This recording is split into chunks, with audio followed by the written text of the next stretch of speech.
오늘 하나님의 말씀 창세기 45장 1절로부터 15절까지의 말씀입니다. 요셉이 형제들에게 자기가 누구다 하는 걸 밝히는 거예요. 근데 우리 이 이야기를 이제 개인의 일상의 삶 속에서 내는 일상사의 이야기이다. 그렇죠. 일상사의 이야기죠. 그런데 그 초점은 뭐예요, 이게? 인류 구원사라니까요.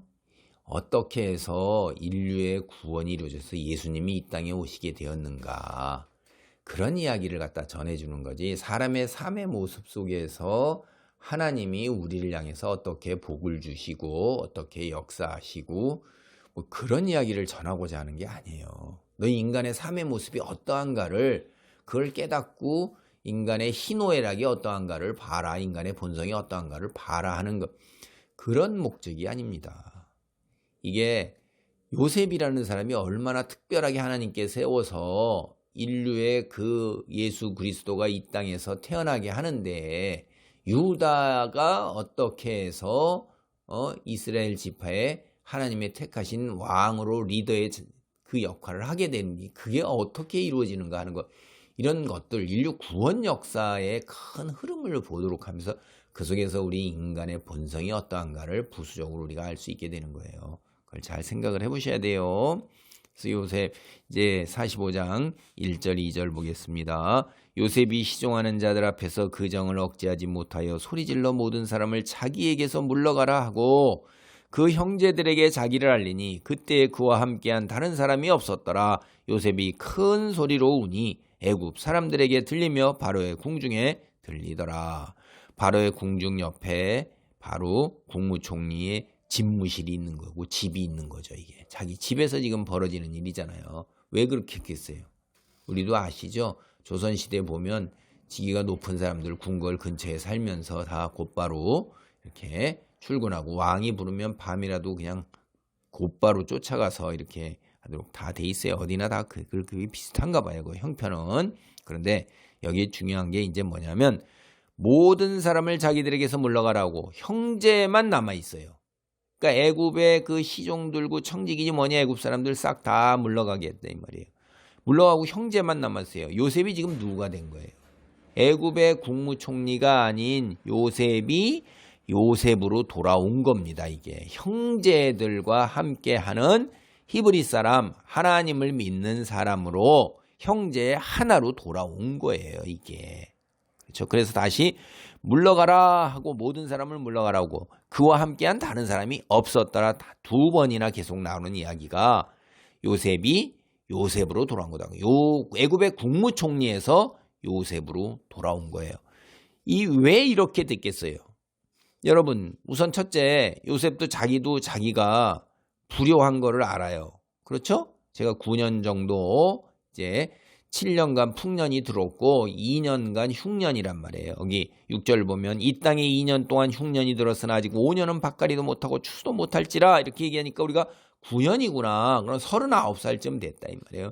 9년 동안에 자기가 아버지의 그 아픔을 이제 나만 그런 게 아니구나라는 걸 깨달았어요. 그리고 죄송하죠. 그리고 아버지에 대한 엄청나게 그립죠. 그리고 이 유다의 진실하고 헌신적인 사랑, 아버지의 그 평안을 걱정하는 그 마음, 형제들이 하나 된 거, 베냐민에 대해서 얼마나 유다가 진실한가를 본 거잖아요. 이게 다 그 요셉이 무너지게 하는 겁니다. 요셉이 그동안 쌓아왔던 서름과 억울함과 분통함과 이런 것들, 물론 하나님의 섭리고 뜻이라는 걸 알아요. 그러나 우리가 그걸 감당해야 되는 그 자체에서는 엄청난 거죠. 그래서 앞에서도 계속해서 이렇게 혼자 가서 울고 다시 돌아와서 정체를 또 이렇게 숨기고선 계속해서 한 번에 탁 밝히진 않잖아요. 테스트를 하고 이렇게 했는데, 이렇게 해서 여기 보면 5절 보세요. 당신들이 나를 이곳에 팔았다고 해서 근심하지 마소서, 한탄하지 마소서. 하나님이 생명을 구원하시려고 나를 당신들보다 먼저 보내셨나이다.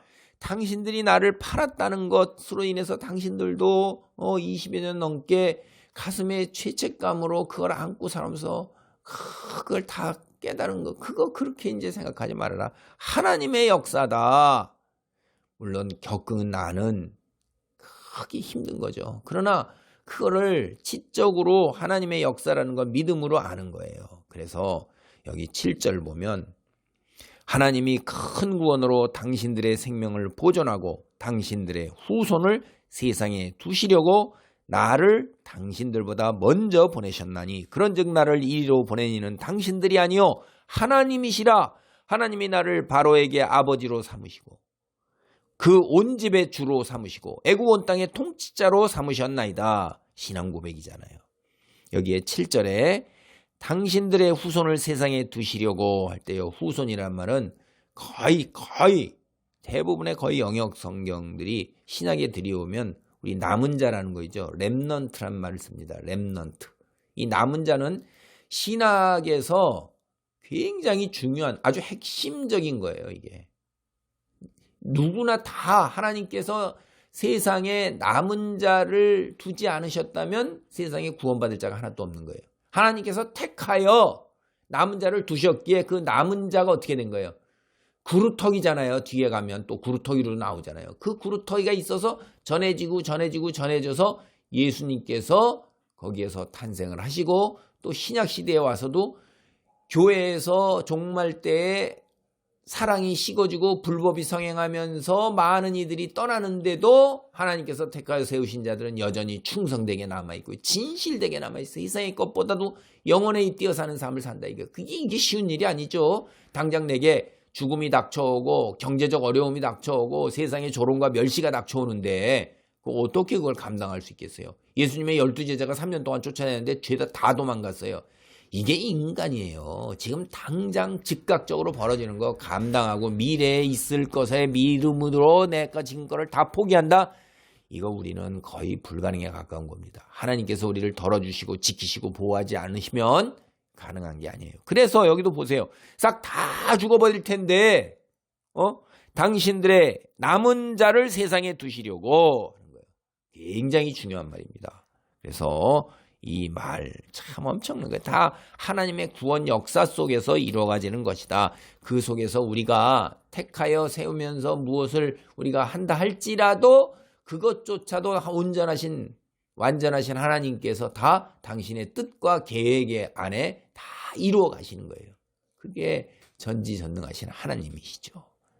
그 다음에 이제 이 요셉이 형들에게 자기 자신을 밝히면서 마음을 감당 못하고 큰 소리로 대성통곡을 하는데 얼마나 했으면 이웃까지 다 들린 거잖아요. 그렇게 하면서 형들은 이제 놀라서 대답도 못하는 거예요. 어안이 벙벙하고 있는데 그냥 이 요셉은 9절, 10절, 11절, 11절, 13절 이렇게 당신들은 내가 애굽에서 누리는 영화와 당신들이 본 모든 것을 다 내 아버지께 하려고 속히 모시고 내려오셔서 막 속사포로 따다다다다다다다다다 하나님의 섭리가 뭐냐 하는 걸 따다다다다다 다 이렇게 막 그냥 속사포로 쏘아 붙이는 거죠. 그리고 나서 이제 베냐민의 목을 안고 우는 거예요. 베냐민도 요셉의 목을 안고 있는데 사실은 이 레아와 라헬 다 살아있을 때 이제 그 외삼촌 리브가의 집을 떠났을 때 이 베냐민은 한 4-5살 정도로 우리가 이게 성경으로 보면 이렇게 그 라반 외삼촌 라반의 집을 떠났을 때 이제 어머니 리브가로 돌아가는 그런 과정 이렇게 그때 4-5살이니까 요셉의 얼굴이 조금 흐릿하게 남아있을 수도 있고 안 남아있을 수도 있고 잘 모르는 거죠. 너무 어렸어요. 그런데 얼마나 아버지가 이 베냐민을 끌어안고 내 형 이렇게 하면서 얼마나 내 어머니 얼마나 편애하면서 사랑하면서 수도 없이 귀에 아니 못이 박히도록 귀에 따갑게 들었을 거예요. 그러니까 진짜 이제 확실하게 보는 거죠. 어마어마한 모습을 보는 거죠. 그러니까 이렇게 목을 끌어안고 우는데 같이 우는 거고 또 15절에 요셉이 형들과 입 맞추며 안고 우니 형들이 그제서야 어안이 벙벙해서 대답하지 못하는데 이제서야 요셉과 말하니라. 아이쿠 그렇구나 라고 그동안 쌓아왔던 죄책감과 묵혔던 감정 그다음에 그 수수께끼 같았던 일들이 다 풀리는 거죠. 그렇죠? 자루 아구에서 돈이 나오고 뭐 이렇게 했던 그 몽땅 일들이 다 풀리면서 아이고 그리고 요셉인 줄 이제 알아본 거예요. 그리고 드디어 마음의 장벽의 문이 다 내리면서 이제 드디어 서로 입 맞추고 서로 이제 말을 하게 되는 것입니다. 정말로 극적인 사건이죠. 기가 막히게 극적인 거죠. 이런 일이 벌어지고 이러는 거. 요셉도 보통 사람이 아니라는 걸 우리가 그렇게 쉽게 세상에서 마음을 열고 형제들이라 할지라도 덜커덕 다가가지 않았다는 것을 우리가 봐요. 테스트를 통과했을 때 그때 그 안에 받아들이고 이런 것입니다. 우리도 여기에서 기독교인이라고 그랬고 순진하게 믿는다 뭐 덜커덕 이 기가 막힌 거예요. 과연 그러한가를 여러분 요셉처럼 살펴봐야 돼요. 목사님이라는 그렇게 해서 막 이야기하고 하면 뭐 장로라고 이야기하고 교회 같이 다닌다고 이야기한다고 그래서 덜커덕 들어간다. 여러분이 어리석기 짝이 없는 거예요. 그렇게 하면 안 됩니다. 과연 그러한가? 행실이 과연 그러한가? 마음이 과연 그러한가? 언행이 그러한가? 성경 말씀에 비추어 과연 그러한 이야기인가? 그거 여러분이 여러분 수준에서 여러분 능력에서 따져보고 그다음에 다른 분들하고 도움도 받고 살펴봐야 되는 거예요. 신천지 그냥 그렇게 뚫고 들어오는 거예요. 이단사설 그냥 뚫고 들어오는 거예요. 여러분이 어리석은 거죠. 그게 분별력과 지혜를 갖춰야 되는 거예요. 이거 굉장히 중요한 것입니다. 예수님이 12제자 아무나 덜커덕 갖다 세웠어요. 분별하고 지혜롭게 해서 세운 것입니다. 부족함은 있을지라도 순수함과 뒤통수 때리는 일은 없다 이 말이에요. 그리고 영혼에 잇대어 산다 이거죠. 우리 이거 중요한 겁니다. 하나님 감사합니다. 요셉이 드디어 마지막 시험을 통과한 형들, 그 특별히 유다의 그 진심 어린 베냐민에 대한 사랑과 아버지에 대한 그 마음, 평안을 걱정하는 마음, 형제들에 대한 애절한 그 마음을 알고 이제 아버지 요셉이 다시 한 형제로 돌아가서 대성통곡하며 자기 자신을 밝히고 부모, 형제를 모시고 오라는 이야기를 하는 것을 봅니다. 우리들도 이렇게 분별력과 지혜를 가지고 말세 우리 영혼 사냥을 하러 다니는 아버지 거짓된 자들이 너무나도 많사온데 이들을 분별할 수 있고 아버지 바른 참된 말씀 안에 머물 수 있는 능력과 지혜와 분별력을 허락하여 주옵소서. 예수님의 이름으로 기도하옵나이다. 아멘.